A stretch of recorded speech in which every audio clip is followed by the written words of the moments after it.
आपले वडील कायम तसेच असतात, पण वय बदललं की आपलं त्यांच्याबद्दलचं मत कसं बदलतं याच्याबद्दलची एक पोस्ट ऐकली.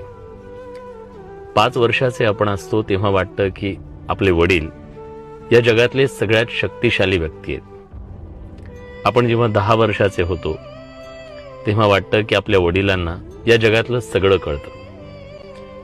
पण जेव्हा 15 वर्षाचे होतो तेव्हा वाटतं की वडील आपल्याला समजूनच घेत नाहीयेत. आपण जेव्हा 20 वर्षाचे होतो तेव्हा वाटतं की आपले वडील किती जुन्या विचारांचे आहेत.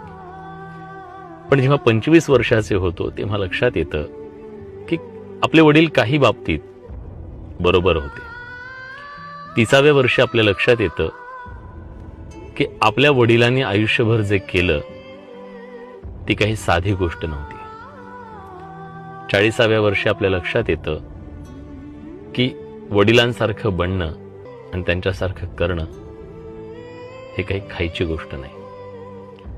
50व्या वर्षी आपल्या लक्षात येतं की अतिशय शांत राहून या माणसानं आयुष्याचा, संसाराचा हा सगळा गाडा कसा हाकला असेल. आणि एक दिवस असा येतो ज्या दिवशी आपल्याला एक कटू सत्य कळतं. ते सत्य असतं की आपले वडील